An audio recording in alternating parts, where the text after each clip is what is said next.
नमस्कार दोस्तों, सर जी क्लासेस में आपका स्वागत है। तो हम लोग कंप्यूटर सब्जेक्ट डिस्कस कर रहे थे आरआरबी एनटीपीसी एग्जाम के लिए, जो कि आपका ये सीबीटी 1 और सीबीटी 2 दोनों के लिए इम्पोर्टेंट रहेगा, क्योंकि जो है दोनों का सिलेबस आपका सेम ही है। और इसके पहले देखिए, जितने भी लेक्चर्स हमने अभी तक बनाए हुए हैं कंप्यूटर का, तो हमने इसका अलग से प्लेलिस्ट बना दिया है। तो आप लोग डिस्क्रिप्शन बॉक्स में जाना, वहाँ पे आपको लिंक इसका मिल जाएगा। और देखिए, इसके पहले हमने जो है इन्वायरमेंट का भी पूरा कंप्लीट लेक्चर्स हमने बना दिया, और साथ में उसका पीडीएफ भी हमने प्रोवाइड कर दिया है। तो आप लोग डिस्क्रिप्शन बॉक्स में जाना, वहाँ पे आपको इन्वायरमेंट का ही पूरा कंप्लीट लेक्चर्स आपको मिल जाएंगे आरआरबी एनटीपीसी एग्जाम के लिए। और पीडीएफ भी हमने इसका प्रोवाइड कर ही दिया है आपको। और कंप्यूटर का भी जो है आपको हम प्रोवाइड कर देंगे कुछ दिनों में, जिसमें कि आपको पूरा कंप्लीट लेक्चर्स आपको मिल जाएंगे। और साथ में जो प्रीवियस ईयर क्वेश्चन जो भी पूछे गए हैं आरआरबी एनटीपीसी में कंप्यूटर के रिलेटेड, तो वो सारे उसमें आपको मिल जाएंगे। तो चलिए स्टार्ट करते हैं हम लोग आज का सेशन। तो पिछले क्लास में हमने जो है ऑपरेटिंग सिस्टम के बारे में स्टडी किया था। तो आज हम लोग देखेंगे कंप्यूटर के जो सॉफ्टवेयर होते हैं और जो लैंग्वेज होते हैं जो यूज़ किए जाते हैं, तो इनके बारे में स्टडी करेंगे। तो ये भी आपका काफ़ी इंपॉर्टेंट टॉपिक है। आप लोग जो है इसे अच्छे से पढ़ना, क्वेश्चन आपको जरूर इससे देखने को मिलेंगे। तो देखिए, जो कंप्यूटर सॉफ्टवेयर आपके रहते हैं, सॉफ्टवेयर बहुत तरीके से आपके रहते हैं कंप्यूटर के अंदर में। जैसे मान लीजिए कि कोई भी आप एप्लीकेशन सॉफ्टवेयर आप यूज़ करते हैं, तो वो जो है एक तरीके से एक इंटरफेस की तरह काम करता है बिटवीन यूज़र और कंप्यूटर के बीच में। अब देखिए, कंप्यूटर के बहुत सारे हार्डवेयर कंपोनेंट्स रहते हैं, तो उनको देखिए कंट्रोल करने के लिए और उनको मैनेज करने के लिए एक सॉफ्टवेयर की ज़रूरत पड़ती है। तो उन्हीं के लिए जो है हम लोग यूज़ करते हैं सॉफ्टवेयर का। और कोई भी मान लीजिए स्पेसिफिक टास्क आपको परफॉर्म करनी होती है, मान लीजिए कि आपको टेक्स्ट बेस्ड डॉक्यूमेंट क्रिएट करनी है, या फिर मान लीजिए कि आपको पावर पॉइंट बेस्ड, या फिर मान लीजिए कोई इमेज बेस्ड आपको बनाना है, तो इन सभी चीज़ों के लिए जो है सॉफ्टवेयर की ज़रूरत पड़ती है। तो सॉफ्टवेयर जो रहता है तो सिंपली एक डेटा का एक कलेक्शन होता है, और साथ में कंप्यूटर के जैसे इसमें कुछ इंस्ट्रक्शंस रहते हैं जो कंप्यूटर को बताते हैं कि उन्हें जो है किस टाइप ऑफ वर्क परफॉर्म करनी है और उन्हें क्या वर्क परफॉर्म करनी है। तो एक तरीके से जो सॉफ्टवेयर आपके होते हैं, तो ये एक इंटरफेस की तरह काम करते हैं बिटवीन यूजर और कंप्यूटर के बीच में। क्योंकि देखिए, कंप्यूटर आपका क्या है, सिंपली एक मशीन है। तो उसको किस तरीके से वर्क करना है, तो इसके लिए जरूरत पड़ती है सॉफ्टवेयर की। तो सॉफ्टवेयर इस तरीके से डिजाइन किए ही जाते हैं कि मान लीजिए कोई स्पेसिफिक टास्क परफॉर्म करना है, तो सॉफ्टवेयर जो है वो हार्डवेयर को बताएगा कि आपको मतलब कि क्या आपका ऑपरेशन है और किस तरीके से वर्क करनी है। तो इसका देखिए मेनली रिस्पॉन्सिबल होते हैं सॉफ्टवेयर का, ये मेन रिस्पॉन्सिबल होती है कि जो हार्डवेयर कंपोनेंट जो लगे रहते हैं कंप्यूटर सिस्टम के अंदर में, तो उनको कंट्रोल कैसे किया जाए और उनको इंटीग्रेट कैसे किया जाए और साथ में मैनेज कैसे किया जाए। तो इन सभी एक्टिविटीज़ के लिए रिस्पॉन्सिबल होती है सॉफ्टवेयर है। तो सॉफ्टवेयर देखिए, ये जो होते हैं आपके, तो इनको हम टच नहीं कर सकते हैं, बस इन्हें हम केवल एक जैसे फील कर सकते हैं कि हाँ ये सॉफ्टवेयर है पर्टिकुलरली किसी भी टाइप का। लेकिन ये जो है बहुत सारे चीज़ों से अफेक्ट होते हैं, जैसे कि मेनली आपका वायरस है। तो वायरस जो है सॉफ्टवेयर को अटैक कर सकता है, लेकिन हम इसे टच नहीं कर सकते हैं, तो उसको बोलते हैं हम लोग सॉफ्टवेयर। और जो हार्डवेयर कंपोनेंट जो रहते हैं, तो इसे हम जैसे टच तो कर सकते हैं, लेकिन इनमें कोई जैसे कि वायरस कोई अफेक्ट नहीं कर सकती है। लेकिन सॉफ्टवेयर जो आपका, तो ये वायरस से अफेक्ट होती है। तो इसके रिगार्डिंग हम लोग आगे आने वाले चैप्टर में हम लोग पढ़ेंगे कि किस तरीके से वायरस अफेक्ट करती है और सिक्योरिटी किस तरीके से हमें मेंटेन करके रखनी होती है सिस्टम के लिए। तो जैसे कि मैंने आपको बताया कि जो सॉफ्टवेयर होते हैं, तो ये प्रोग्राम होते हैं एक तरीके से जो कि गवर्न करते हैं कि कंप्यूटर के जो भी हार्डवेयर कंपोनेंट्स लगे हैं, तो उसका फंक्शनिंग क्या होना चाहिए, यानी कि किस तरीके से कंप्यूटर को फंक्शन करना है, तो उसको ये गवर्न करते हैं सॉफ्टवेयर। तो सॉफ्टवेयर जो है, तो मेनली हम इसे दो कैटेगरी में डिवीजन करते हैं इनको, ब्रॉड कैटेगरी में। एक होता है दैट इज सिस्टम सॉफ्टवेयर, और दूसरे होते हैं एप्लीकेशन सॉफ्टवेयर। तो यहाँ पे देखिए, जो सिस्टम सॉफ्टवेयर जो रहते हैं, तो नाम इसका सिस्टम है, यानी कि जो कंप्यूटर के जो इंटरनल ऑपरेशंस रहेंगे, सिस्टम का जो भी ऑपरेशंस रहेगा, तो ये उनको कंट्रोल करेंगे। तो इस तरह के भी सॉफ्टवेयर आते हैं। और कुछ होते हैं एप्लीकेशन बेस्ड सॉफ्टवेयर, यानी कि जिसमें आपको नेसेसरी ऑपरेशंस, यानी कि आप स्पेसिफाइड एप्लीकेशन आपको जैसे यूज़ करना है, मान लीजिए आपको कोई टेक्स्ट बेस्ड डॉक्यूमेंट क्रिएट करनी है, power point based document create करनी है, तो उसके लिए एप्लीकेशन सॉफ्टवेयर की ज़रूरत पड़ती है।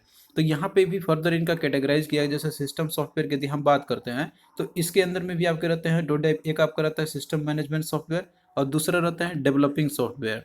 तो देखिए, जो सिस्टम मैनेजमेंट सॉफ्टवेयर इसके अंदर में जो रहते हैं आपके, यानी कि जो सिस्टम जो कंप्यूटर सिस्टम जो रहती है उनको मैनेजमेंट करने का काम जो करते हैं, तो उसका एग्जांपल आपका दैट इज ऑपरेटिंग सिस्टम का, जो कि हमने प्रीवियस क्लास में इसके रिगार्डिंग हमने स्टडी किया था।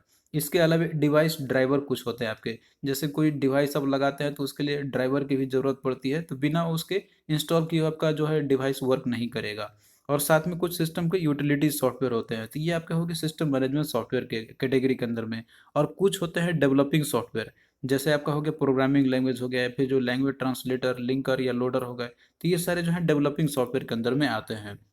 और वहीं देखिए जो आपका एप्लीकेशन बेस्ड जो सॉफ्टवेयर आपके रहते हैं, तो ये भी आपके दो कैटेगराइज करते हैं हम लोग। एक होता है आपका जनरल पर्पस सॉफ्टवेयर, जो कि हम लोग जनरल पर्पस के लिए यूज़ करते हैं, मतलब कि इसमें एक से अधिक काम हम लोग यूज़ कर सकते हैं। और कुछ होते हैं आपके स्पेसिफिक पर्पस सॉफ्टवेयर, यानी कि जो जिस काम के लिए डिजाइन किया गया तो सिर्फ वो वही टास्क ही परफॉर्म वहाँ पे वो कर सकता है।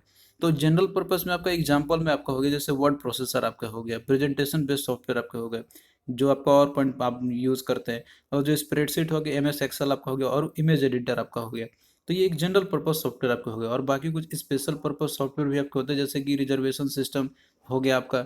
इसके अलावा जैसे मान लीजिए कि आपको बिलिंग करना रहता है, तो उसके लिए भी एक स्पेसिफिक सॉफ्टवेयर डिजाइन होकर आती है, जिसमें कि आप अपना रिकॉर्ड रखते हैं, बिलिंग का जो भी डेटा रहता है उस सब में रखा जाती है। इसके अलावा कुछ रिपोर्ट का जनरेटर हो गए, तो ये सारे आपके स्पेसिफिक सॉफ्टवेयर होते हैं। तो अब आइए हम लोग यहाँ पे एक एक करके डिटेल में स्टडी करते हैं हम लोग सिस्टम सॉफ्टवेयर और एप्लीकेशन सॉफ्टवेयर के बारे में। तो सबसे पहले हम यहाँ पे देखेंगे सिस्टम सॉफ्टवेयर के बारे में। तो देखिए जो सिस्टम सॉफ्टवेयर आपके रहते हैं, तो इसके अंदर में भी बहुत सारे सेवरल प्रोग्राम्स रहते हैं, जो डायरेक्टली रिस्पॉन्सिबल होते हैं जितने भी कंप्यूटर के इंडिविजुअल जो हार्डवेयर कंपोनेंट्स रहते हैं, तो उनको कैसे कंट्रोल करना है, उनको कैसे इंटीग्रेट करना और मैनेज करना है, तो इन सभी चीज़ों के लिए रिस्पॉन्सिबल होते हैं सिस्टम सॉफ्टवेयर। और जैसे कि मैंने आपको बताया था कि ये जो सॉफ्टवेयर आते हैं, तो ये एक इंटरफेस की तरह प्रोवाइड करते हैं बिटवीन यूज़र और जो कंपोनेंट जो होते हैं कंप्यूटर सिस्टम के उसके बीच में। तो पर्पस मेनली होता है सिस्टम सॉफ्टवेयर का आपका यहाँ पे, कि जो एप्लीकेशन जो रहते हैं, एप्लीकेशन प्रोग्रामर जो रहते हैं वहाँ पे, तो उनको जो है किस तरीके से कोई भी मान लीजिए कम्प्लेक्स टास्क है कंप्यूटर का कैसे यूज़ करना है, तो उसको किस तरीके से हम अच्छे से कर सकते हैं, तो इसका मेनली फंक्शन होता है सिस्टम सॉफ्टवेयर की। और साथ में देखिए जो फंक्शनैलिटी होती है सिस्टम सॉफ्टवेयर की, तो इसके बेसिस पे फर्दर हम लोग इनको दो ब्रॉड कैटेगरी में डिवीजन करते हैं। एक आपका होता है सिस्टम मैनेजमेंट प्रोग्राम, और दूसरा होता है डेवलपिंग सॉफ्टवेयर, यानी कि जो सिस्टम को कैसे हमको मैनेज करना है, तो उसके लिए इसमें जो है फर्दर कैटेगराइज किया गया हुआ है। तो जो सिस्टम मैनेजमेंट जो प्रोग्राम आपके रहते हैं यहाँ पे, तो ये जो है आपके इसके अंदर में जैसे इंटीग्रेटेड सिस्टम ऑफ प्रोग्राम्स लगे रहते हैं इसके अंदर में, जो कि प्रोसेसर्स को किस तरीके से हमें मैनेज करना है, प्रोसेसर का जो ऑपरेशन जो होते हैं उसके साथ में, और साथ में जो इनपुट और आउटपुट जो रहते हैं डिवाइसेस जो रहते हैं, तो उसको कैसे कंट्रोल करना है हमें, और साथ साथ में जो स्टोरेज जो रिसोर्सेस रहते हैं, तो उसको भी कैसे मैनेज करना है। तो इन सभी चीज़ों के लिए सिस्टम मैनेजमेंट प्रोग्राम की ज़रूरत पड़ती है। और देखिए यहाँ पे जो कॉमन एग्जांपल आपके हैं जो सिस्टम मैनेजमेंट प्रोग्राम के आपके हैं, जैसे आपका ऑपरेटिंग सिस्टम हो गया। तो ऑपरेटिंग सिस्टम मैंने आपको जो वेरियस जो ऑपरेटिंग सिस्टम आपके होते हैं उसके रिगार्डिंग आपको बताया था, जैसे एम एस डॉस हो गया, विंडोज एक्सपी 2098, यूनिक्स और लाइनक्स हो गया। तो ये सारे आपके हो गए जो आपके हैं सिस्टम मैनेजमेंट प्रोग्राम के अंदर में आते हैं। उसी तरीके से जैसे आपका कुछ डिवाइस ड्राइवर आपके होते हैं, जैसे कि आपका प्रिंटर का सॉफ्टवेयर हो गया, पेन टैबलेट के सॉफ्टवेयर हो गए, बिना बिना जो है आप सॉफ्टवेयर इंस्टॉल किए हुए प्रिंटर आप लोग डायरेक्ट कनेक्ट कीजिएगा तो आपका वर्क नहीं करेगा, वो कहेगा कि आप पहले ड्राइवर इंस्टॉल कीजिए। तो ये होता है डिवाइस ड्राइवर, तो ये एक सॉफ्टवेयर ही होते हैं ये। फिर इसके अलावा कुछ सिस्टम यूटिलिटीज़ भी होते हैं। फिर इसके बाद देखिए जो सेकेंड कैटेगरी है, तो वो है आपका डेवलपिंग सॉफ्टवेयर का। तो डेवलपिंग सॉफ्टवेयर जो आपके रहते हैं ये, तो ये एक तरीके से एक सर्विस प्रोवाइड करते हैं। मान लीजिए कि कोई मान लीजिए हमें डेवलप करना है किसी भी टाइप ऑफ एप्लीकेशन सॉफ्टवेयर रहते हैं, तो उसके लिए जो है डेवलपिंग सॉफ्टवेयर की ज़रूरत पड़ती है। तो इसमें देखिए जो ब्रॉड इसके भी फर्दर कैटेगराइज किए गए, जैसे मान लीजिए कुछ प्रोग्रामिंग लैंग्वेज होते हैं, कुछ लैंग्वेज ट्रांसलेटर होते हैं, कुछ लोडर होते हैं और कुछ लिंकर होते हैं यहाँ पर। तो ये जो है आपका जैसे एप्लीकेशन सॉफ्टवेयर डेवलपमेंट करनी होती है, तो उसके लिए रिक्वायरमेंट होती है मेनली डेवलपिंग सॉफ्टवेयर का। अब आइए हम लोग यहाँ पे जो है एक एक करके समझते हैं, जैसे आपका प्रोग्रामिंग लैंग्वेज क्या होती है और इसमें जो कैटेगराइजेशन किए जाते हैं आपके हाई लेवल और लो लेवल लैंग्वेज में, तो ये आपके लिए बहुत ही इंपॉर्टेंट है, इनसे आपके क्वेश्चन पूछे जाते हैं एग्जामिनेशन में। तो देखिए जो प्रोग्रामिंग जो लैंग्वेज होते हैं, तो ये एक प्राइमरी इंटरफेस होता है बिटवीन प्रोग्रामर और कंप्यूटर के बीच में। क्योंकि देखिए जो प्रोग्रामिंग लैंग्वेज होता है ना, तो ये आपके एक टाइप की एक आर्टिफिशियल लैंग्वेज होती है, कि जिसके चलते हमें कोई भी किसी तरह का मान लीजिए कंपटीशन एक्टिविटी अगर कंप्यूटर से हमको परफॉर्म करनी होती है, तो उसके लिए प्रोग्रामिंग लैंग्वेज की ज़रूरत पड़ती है।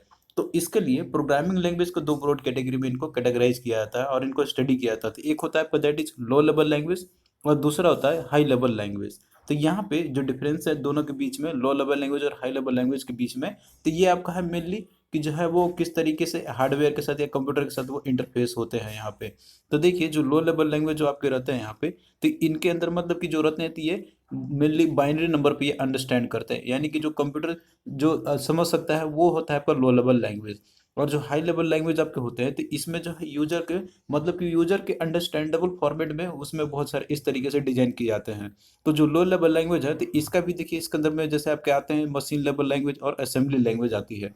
तो मशीन लैंग्वेज जो आपके रहते हैं तो इसको समटाइम्स हम लोग बोलते हैं मशीन कोड भी बोलते हैं, या फिर इनको ऑब्जेक्ट कोड भी बोला जाता है, क्योंकि इनमें जो है बाइनरी डिजिट्स की कलेक्शन होती है, और या तो जो बिट्स रहते हैं जो कि कंप्यूटर जो है डायरेक्टली उनको रीड कर सकता है और उनको इंटरप्रेट कर सकता है, तो वो होता है मशीन लैंग्वेज। तो मेनली 0 और 1 रहते हैं बाइनरी डिजिट्स में। और वहीं देखिए जो असेंबली लैंग्वेज जो आपका रहता है, तो ये जो आपका रहता है कि जैसे कंप्यूटर और हार्डवेयर के साथ में जो इंटरफेस होता है, तो उसके लिए इनका यूज़ किया था, और इसमें जो है इंग्लिश के कुछ जैसे मेमोनिक्स लाइक कोड जो होते हैं तो वो यूज़ किया जाता है प्रोग्राम को लिखने के लिए। तो ये जो है आपका मशीन लैंग्वेज से थोड़ा सा ये एडवांस वर्जन होता है, कि जिसमें कि कुछ इंग्लिश वर्ड होते हैं कि जो कि यूजर को कुछ हद तक समझ में आती है, लेकिन पूरे तरीके से ये भी जो है उतने अंडरस्टैंडेबल नहीं होते हैं। तो ये दो आपके एग्जाम्पल है, मशीन लैंग्वेज और असेंबली लैंग्वेज, ये लो लेवल लैंग्वेज के एग्जाम्पल है। और वहीं पे हाई लेवल लैंग्वेज की यदि हम बात करते हैं, तो देखिए ये जो होते हैं तो ये मशीन इंडिपेंडेंट होते हैं, यानी कि इनमें जो लैंग्वेज यूज़ किया जाता है तो वो मशीन पे डायरेक्टली डिपेंड नहीं करे, यानी कि इनमें बाइनरी नंबर का यूज़ नहीं करते। मशीन आप जानते हैं कि वो केवल बाइनरी डिजिट्स ही समझ सकता है, 0 या फिर 1 के फॉर्मेट में। लेकिन जो हाई लेवल लैंग्वेज है तो इनमें देखिए ट्रांसलेटर का यूज़ किया जाता है, ताकि जो है मशीन जो समझ सके कि क्या मतलब उसके लिए एक्टिविटी परफॉर्म करनी है। तो इसमें देखिए जो रहता है यहाँ पे, इसको हम लोग सोर्स कोड हम लोग बोलते हैं यहाँ पे, जो यूज़ किया जाता है इसमें। तो कॉमनली जो हाई लेवल लैंग्वेज है आपके जो कि रहते हैं, इसके एग्जांपल में आपके पूछे जाते हैं एग्जाम्स में आपके, तो इसका एग्जांपल आपका जैसे सी और सी प्लस प्लस आपका हो गया। वहीं पे बी बेसिक है आपका, फोर्ट्रन है, और फिर पास्कल है। इसके अलावा और भी बहुत सारे प्रोग्रामिंग लैंग्वेज आपके होते हैं जो कि बेस्ड है इसी के ऊपर में, जिनको हम लोग हाई लेवल लैंग्वेज बोलते हैं, और इनको बोला जाता है object oriented based programming language, क्योंकि इनमें जो है मेनली जो बहुत सारे ऐसे ऑब्जेक्ट का यूज़ किए जाते हैं जो कि डायरेक्टली ह्यूमन रीडेबल के फॉर्मेट में होते हैं, जिनको हम लोग सोर्स कोड हम लोग बोलते हैं यहाँ पे। तो इसका और भी एग्जांपल आपका है जो कि object oriented based programming language है इसमें, जो कि बेस्ड है आपके ऑब्जेक्ट पे। तो इसका एग्जांपल आपका जैसे पाइथन हो गया, जावा हो गया, C plus plus, Ruby, Scala और पीएचपी हो गया। तो ये एग्जांपल आपके हैं object oriented based programming language के, जो कि ये सारे हाई लेवल लैंग्वेज के ही एग्जांपल है। तो यहाँ पे देखिए एक क्वेश्चन आपसे पूछा गया था एग्जाम में कि which of the following statement about the high level language is correct. तो हाई लेवल लैंग्वेज से रिलेटेड कौन सा स्टेटमेंट इसमें से करेक्ट है आपको बताना है। तो ऑप्शन देखिए ए में दिया हुआ है कि high level language is machine dependent. High level language होते हैं तो मशीन डिपेंडेंट होते हैं, तो ये देखिए स्टेटमेंट रॉन्ग आपका है। जो हाई लेवल लैंग्वेज तो मशीन इंडिपेंडेंट होते हैं वो। फिर बी देखिए दिया हुआ है कि high level language is machine independent, तो यही आपका इसमें सही है, तो ऑप्शन बी इसका करेक्ट हो जाएगा। बाकी आप और भी ऑप्शन आप देख लीजिए इसमें कि high level language is difficult than assembly language to write the program. तो हाई लेवल लैंग्वेज होते हैं तो वो डिफिकल्ट नहीं होते हैं असेंबली लैंग्वेज कंपेरिजन में, क्योंकि देखिए असेंबली लैंग्वेज में मेमोनिक्स कोड का यूज़ किया जाता है, और जबकि जो हाई लेवल लैंग्वेज होती है इसमें इंग्लिश रीडेबल फॉर्मेट में टेक्स्ट रहते हैं, जो कि यूजर के लिए बहुत यूजर फ्रेंडली होते हैं, और वो आसानी से समझा भी जा सकता है जो भी हाई लेवल लैंग्वेज के होते हैं। फिर उसके बाद देखिए डी में दिया हुआ है कि high level language program require assembler. तो देखिए असेंबलर होता है असेंबली लैंग्वेज के लिए, तो ये भी स्टेटमेंट आपका गलत दिया हुआ है, तो इस तरीके से बी आपका सही हो जाएगा। तो यहाँ पे देखिए आपका हाई लेवल लैंग्वेज के सारे लिस्ट यहाँ पे दिए हुए हैं, और इनका जो स्पेसिफिक एप्लीकेशन कहाँ पे यूज़ किया जाता है तो ये सारा लिस्ट आपका दिया हुआ है। तो इसमें से क्वेश्चन आपके पूछे आते हैं तो आप लोग जो है इसे याद रखना। तो यहाँ पे देखिए जो लैंग्वेज आपका है जैसे बेसिक है, तो इसका फुल फॉर्म भी आपसे पूछा आता है। इसका फुल फॉर्म होता है beginners all purpose symbolic instruction code. तो जिसकी देखिए इसको 1964 में प्रोग्राम के लॉन्च किया गया था उस समय, और डेवलपर थे इसका जॉन जॉन जी केमनी और थॉमस ई कुर्जेट। आपको नाम याद नहीं रखना है, बस आपको ये करना है कि इसका जो है फुल फॉर्म क्या होता है और इसका एप्लीकेशन एरिया कहाँ पे यूज़ किए जाते हैं। तो देखिए ये जो है आपका बेसिकली प्रोग्रामिंग के लिए, जो कि एजुकेशन पर्पज़ के लिए प्रोग्रामिंग में यूज़ किए जाते हैं इसके। फिर अगला देखिए सी, और जो इसके बाद जो आपका सी प्लस प्लस है, तो जो सी आपका है तो ये डेनिस रिचेली के द्वारा किया गया था एट बेल लैबोरेटरीज में, और ये जो है पे एक सिस्टम प्रोग्रामिंग है। और वहीं पे जो सी प्लस प्लस है तो ये बाजार ने स्टॉप के द्वारा एट बेल लैब्स में ही इसकी जो है डेवलप की गई थी, और ये भी आपका एक सिस्टम ऑब्जेक्ट प्रोग्रामिंग लैंग्वेज आपका है। फिर इसके बाद देखिए जो कोबोल है आपका, तो इसका भी फुल फॉर्म आप लोग याद रखना है। इसका फुल फॉर्म होता है कॉमन बिजनेस ओरिएंटेड लैंग्वेज। तो ये आपसे पूछे जाते हैं एग्जाम्स में क्वेश्चन, तो ये आप लोग याद रखना। तो देखिए इसमें नाम ही आपका बिजनेस आ रहा है, तो इसमें बिजनेस मैनेजमेंट स्ट्रिंग ओरिएंटेड ये आपका जो है प्रोग्रामिंग लैंग्वेज है, इनका इन्हीं फील्ड में यूज़ किया जाते हैं। फिर वहीं देखिए जो फोर्ट्रन आपका अगला है, जिसका फार्मूला, इसका फुल फॉर्म होता है दैट इज फार्मूला ट्रांसलेशन। तो ये फुल फॉर्म आप लोग याद रखना, ये पूछा आता है आपसे एग्जाम में। तो ये देखिए मेनली कैलकुलेशन बेस्ड पर्पस के लिए इसका एप्लीकेशन में यूज़ किए जाते हैं। फिर वहीं देखिए जो आपका जावा है, तो जावा देखिए ये जो है डेवलप किया गया था जेम्स गोसलिंग एट सन माइक्रोसिस्टम पे, इनके द्वारा डेवलप किया गया था। तो ये जो है आपका एक तरीके से इंटरनेट ओरिएंटेड प्रोग्रामिंग आपका है। मेनली जो भी इंटरनेट पे जो भी प्रोग्राम बनाए जाते हैं आपके इंटरनेट बेस्ड जितने भी आप सर्विसेज देखते हैं तो वो मेनली आपके जावा बेस्ड लैंग्वेज रहते हैं, वो जावा का ही यूज़ किया जाता है वहाँ पे। इसके अलावा देखिए आपका लिस्प है, तो इसका फुल फॉर्म होता है लिस्ट प्रोसेसिंग। तो ये जो है आपका एक आर्टिफिशियल इंटेलिजेंस बेस्ड है जो कि इसी एप्लीकेशन में यूज़ किया जाते हैं, मेनली जो रोबोटिक्स होते हैं उसमें यूज़ किए जाते हैं इसके। फिर अगला देखिए पास्कल आपका है, तो ये एजुकेशन पर्पज़ के लिए यूज़ किया जाता है। और वहीं पे एल्गोल है, तो इसका फुल फॉर्म होता है एल्गोरिथमिक लैंग्वेज, तो इसका भी साइंटिफिक पर्पज़ के लिए यूज़ किए जाते हैं। तो ये जो है आपको एप्लीकेशन एरिया और इसके जो भी जितने अब लैंग्वेज है और इसके फुल फॉर्म क्या होते हैं, तो मेनली ये आपसे पूछा जाते हैं, तो आप लोग जो है इसे अच्छे से याद करना। अब आइए हम लोग यहाँ पे देखते हैं लैंग्वेज ट्रांसलेटर के बारे में। क्योंकि देखिए जो हाई लेवल लैंग्वेज होते हैं तो वो जो है डायरेक्टली मतलब वो सोर्स कोड पे बेस्ड होते हैं। तो मशीन को समझने के लिए, क्योंकि देखिए कंप्यूटर क्या एक मशीन है, तो वो जो है जो भी हम लोग इंग्लिश बेस्ड टेक्स्ट जो रहते हैं तो वो तो समझ नहीं पाएगा। तो उसके लिए एक ट्रांसलेटर की ज़रूरत होती है ताकि वो जो है मशीन रीडेबल फॉर्मेट में उसको कन्वर्ट कर सके और मशीन उसको अंडरस्टैंड कर सके।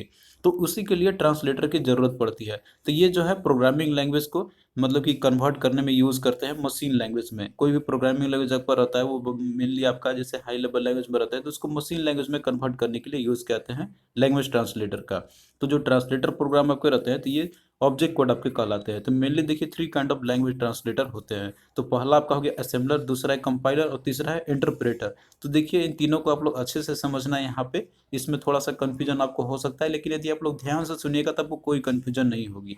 तो पहला देखिए जैसे असेंबलर आपका है, तो असेंबलर इसका नाम ही है। तो ये यूज़ किया जाता है मेनली असेंबली लैंग्वेज को मशीन लैंग्वेज में कन्वर्ट करने के लिए। असेंबली लैंग्वेज आप जानते हैं कि इसमें English like memory codes use होते हैं, तो उसको जो है मशीन लैंग्वेज में कन्वर्ट करने के लिए यूज़ करते हैं असेंबलर का। मशीन लैंग्वेज मतलब कि 0 या 1 के फॉर्मेट में। आप जानते हैं कि मशीन जो है तो वो केवल 0 या 1 के फॉर्मेट में ही समझ सकता है। तो जो भी असेंबली लैंग्वेज में जो भी कोड रहते हैं तो उसको कन्वर्ट करने के लिए असेंबलर का यूज़ किया जाता है। तो इसमें देखिए मेमोनिक्स कोड रहते हैं आपके, जो कि मशीन के लिए डिफ़िकल्ट होता है उनको अंडरस्टैंड करना कि वो क्या है। तो इसी के लिए यूज़ किया था असेंबलर, ताकि वो जो है कन्वर्ट कर सके उनको मशीन लैंग्वेज में। फिर उसके बाद देखिए अगला है आपका कंपाइलर है। कंपाइलर और इंटरप्रेटर जो आपका है, तो ये देखिए मेनली यूज़ किया जाता है सोर्स कोड को, यानी कि जो हाई लेवल लैंग्वेज में जो हम लोग लिखते हैं उसको मशीन लैंग्वेज में कन्वर्ट करने के लिए। तो सेम इंटरप्रेटर का भी यही इसका काम होता है कि जो हाई लेवल लैंग्वेज में यानी कि जो सोर्स कोड रहता है तो उसको मशीन लैंग्वेज में कन्वर्ट करने के लिए दोनों का ही यूज़ किया जाता है। लेकिन मेजर डिफरेंस इसमें क्या है कि जो कंपाइलर रहता है आपका, तो ये जो है पूरा सोर्स कोड जितने भी रहते हैं तो उसको एक ही बार में रीड कर देगा, एट ए टाइम रीड कर देगा और उसके बाद दिखा देगा कि कहाँ पे कितना एरर है और प्रोग्रामों को इन्फॉर्म कर देता है। वो पूरे मतलब जो प्रोग्राम रहेगा एक ही बार उसको रीड कर देगा। लेकिन इंटरप्रेटर में यहाँ पे डिफरेंस क्या है, यहाँ पे कि जो इंटरप्रेटर है तो ये लाइन बाय लाइन जो है ये उसको रीड करता है और उसके बाद फिर एरर बताएगा, और जब तक आप उस एरर को करेक्ट नहीं कीजिएगा तब तक आगे ये प्रोसीड नहीं करेगा। तो यही बस डिफरेंस दोनों बीच में, कंपाइलर और इंटरप्रेटर के बीच में। तो कंपाइलर आपको क्या करेगा कि एक ही बार में पूरा सोर्स कोड की रीड कर लेगा और बाद में जितना भी एरर होगा 2 3 5 जितना भी एरर होगा वो आपको रिपोर्ट कर देगा प्रोग्रामर को। लेकिन इंटरप्रेटर में डिफरेंस क्या है यहाँ पे कि ये जो है लाइन बाय लाइन उसको रीड आउट करेगा और उसके बाद वहीं पे एरर आपको बता देगा, और जब तक करेक्ट नहीं कीजिएगा तब तक आगे प्रोसीड आपका नहीं होगा। एट ए टाइम ये नहीं करता, एट ए टाइम आपका करता है कंपाइलर। तो यही मेजर डिफरेंस है दोनों का, बस फंक्शन एक ही है कि सोर्स कोड को ऑब्जेक्ट कोड में बदलना, यानी कि जो हाई लेवल लैंग्वेज है उसको मशीन लैंग्वेज में कन्वर्ट करना। तो ये मेजर दोनों के बीच में आपका डिफरेंस है। तो आई होप कि अब ये चीज़ आप लोग जो है समझ गए होंगे लैंग्वेज ट्रांसलेटर के बारे में। तो वही आपका यहाँ पे लिखा हुआ है कि there is any error in any line during the execution it will report it at the same time and cannot resume until the error is rectified. जब तक एरर को आप रेक्टिफाइड नहीं कीजिएगा तब तक जो है वो आगे फिर नहीं बढ़ेगा, आपका रिज्यूम नहीं कर पाएगा आगे का वर्क। तो ये इंटरप्रेटर का है आपका मेजर फंक्शन। अब आइए हम लोग यहाँ पे क्वेश्चंस देखते हैं जो कि आपका आरआरबी एनटीपीसी के प्रीवियस ईयर में पूछे गए थे इन्हीं टॉपिक से रिलेटेड। तो क्वेश्चन देखिए है कि which of the following is used by a computer to translate the procedure oriented language program into the machine language program. तो यानी कि जो कंप्यूटर जो है आप देखते हैं कि उसमें जो प्रोसीजर ओरिएंटेड जो लैंग्वेज रहते हैं तो उसको मशीन लैंग्वेज में कन्वर्ट करने के लिए कौन सा यूज़ किया जाता है। तो यहाँ पे ऑप्शन में देखिए दिया हुआ है स्कैनर, प्लॉटर या कंपाइलर या फिर वीडियो विजुअल डिस्प्ले यूनिट। तो देखिए कंपाइलर का ही यूज़ किया जाता है, जो सोर्स कोड जो होते हैं तो उसको मशीन लैंग्वेज में कन्वर्ट करने के लिए। तो ऑप्शन 3 इसका करेक्ट आंसर हो जाएगा। और बाकी स्कैनर, प्लॉटर और वीडियो जो है तो ये सारे इनपुट आउटपुट डिवाइस का एग्जाम्पल है, तो इनका यूज़ नहीं किया जाता है। फिर अगला क्वेश्चन देखिए कि what is the program that translate the source code into object code is called. तो उस प्रोग्राम को हम लोग क्या बोलते हैं कि जो सोर्स कोड को ऑब्जेक्ट कोड में ट्रांसलेट करती है। तो इसमें ऑप्शन में देखिए दिया हुआ है एग्जीक्यूटर, कंपाइलर, ट्रांसलेटर या फिर इंटरप्रेटर। तो यहाँ पे देखिए इसका जो एग्जैक्ट जो आंसर आपका होगा यहाँ पे दैट इज कंपाइलर आपका हो जाएगा। तो ऑप्शन 2 आपका करेक्ट आंसर हो जाएगा यहाँ पे। आप इंटरप्रेटर में भी आप कंफ्यूज हो सकते हैं, लेकिन यहाँ पे जो है आपका सोर्स कोड को ऑब्जेक्ट कोड में बदलने के लिए जो है प्रोग्राम मतलब एट ए टाइम सभी को ट्रांसलेट करने का काम करता है कंपाइलर आपका, जबकि इंटरप्रेटर आपका लाइन बाय लाइन करता है। फिर अगला देखिए दिया आपका यहाँ पे कि with reference to computing and applet is. तो एप्लेट क्या होता है? तो देखिए जो एप्लेट आपका होता है तो ये एक जावा बेस्ड एक एप्लीकेशन आपका होता है एप्लेट। तो ये देखिए एक इंटरेक्टिव फीचर्स ये सब अप्लाई करता है जितने भी वेब एप्लीकेशन आप देखते हैं इंटरनेट के ऊपर में, तो उसके लिए जो है एक तरीके इंटरेक्टिव फीचर्स अप्लाई करता है, मतलब कि ये जो है प्रोवाइड करती है एप्लेट। तो ये पे एक जावा बेस्ड एप्लीकेशन आपका है यहाँ पे। तो राइट आंसर ऑप्शन ए 1 आपका हो जाएगा इसका। फिर अगला देखिए कंपाइलर इज अ। तो कंपाइलर क्या है? तो इसमें देखिए दिया हुआ है hardware software, neither hardware no software या फिर कार्ड है। तो देखिए जो कंपाइलर होता है तो ये आपका एक सॉफ्टवेयर होता है जो कि सोर्स कोड को ऑब्जेक्ट कोड में कन्वर्ट करने का काम करता है। तो ऑप्शन बी इसका राइट आंसर हो जाएगा। फिर अगला देखिए कि पाइथन इज। तो पाइथन क्या है? तो ऑप्शन में देखिए आप programming language, operating system, application program या फिर कंपाइलर। तो देखिए जो पाइथन आपका है तो ये एक प्रोग्रामिंग लैंग्वेज है, जो कि आपको मैंने एग्जांपल में बताया था, जो कि ऑब्जेक्ट ओरिएंटेड जितने भी प्रोग्रामिंग लैंग्वेज है तो उसमें भी आपका ये एग्जांपल में था पाइथन, C++। तो ये जो है आपका एक प्रोग्रामिंग लैंग्वेज है जो कि ऑब्जेक्ट बेस्ड ओरिएंटेड है। तो ऑप्शन 1 इसका करेक्ट आंसर हो जाएगा। तो यहाँ पे हमने सिस्टम सॉफ्टवेयर के बारे में देख लिया। अब हम लोग देखते हैं यहाँ पे एप्लीकेशन सॉफ्टवेयर के बारे में। तो देखिए एप्लीकेशन सॉफ्टवेयर जो रहते हैं कंप्यूटर के अंदर में, तो इनको इस तरीके से डिजाइन किया जाता है जिससे कि यूजर जो है इनमें कुछ सिंगुलर या फिर मल्टीपल टास्क को परफॉर्म कर सकते हैं अपने नीड के अकॉर्डिंग। तो ये भी एक सेट ऑफ प्रोग्राम्स ही आपके रहते हैं जिसमें कि आप लोग कोई स्पेसिफिक यूज़ के लिए आप या फिर जो एप्लीकेशन है आपको मान लीजिए कोई आपको बनाना है एप्लीकेशन बेस्ड सॉफ्टवेयर, या फिर मान लीजिए कोई text based software, text based document create करनी है आपको, तो उसके लिए एप्लीकेशन सॉफ्टवेयर के यूज़ किए जाते हैं। तो एप्लीकेशन सॉफ्टवेयर के इनको हम लोग एंड यूजर प्रोग्राम भी हम लोग बोलते हैं, क्योंकि इनमें देखिए जो प्रोग्राम जो आपको रहता है यहाँ पे, तो ये जो है आपका रियल वर्क जो रहते हैं यूजर्स के, तो वो चीज़ है आप लोग परफॉर्म कर सकते हैं इसमें से। तो जनरली देखिए जो एप्लीकेशन सॉफ्टवेयर रहते हैं तो इसका भी दो कैटेगराइज किया जाता है, एक आपका जनरल पर्पस और दूसरा होता है स्पेसिफिक पर्पस। तो इसके रिगार्डिंग मैंने आपको पहले बताया भी था पहले। तो यहाँ पे देखिए जो जनरल पर्पस जो सॉफ्टवेयर आपके रहते हैं तो इनका डिजाइन ही किया जाता है यहाँ पे इस तरीके से कि इसमें आप जो जनरल टास्क का परफॉर्म कर सकते हैं। तो इसका एग्जांपल आपका हो गया जैसे कोई मान लीजिए कि वर्ड प्रोसेसिंग सॉफ्टवेयर आपका हो गया जिसमें कि आप टेक्स्ट बेस्ड डॉक्यूमेंट आप क्रिएट कर सकते हैं, जैसे कि आपका हो गया माइक्रोसॉफ्ट वर्ड हो गया, वर्ड परफेक्ट हो गया जो कि विंडोज़ ओनली में अवेलेबल रहता है। इसके अलावा एप्पल वर्क्स हो गया। तो ये सारे वर्ड प्रोसेसिंग सॉफ्टवेयर के एग्जाम्पल है।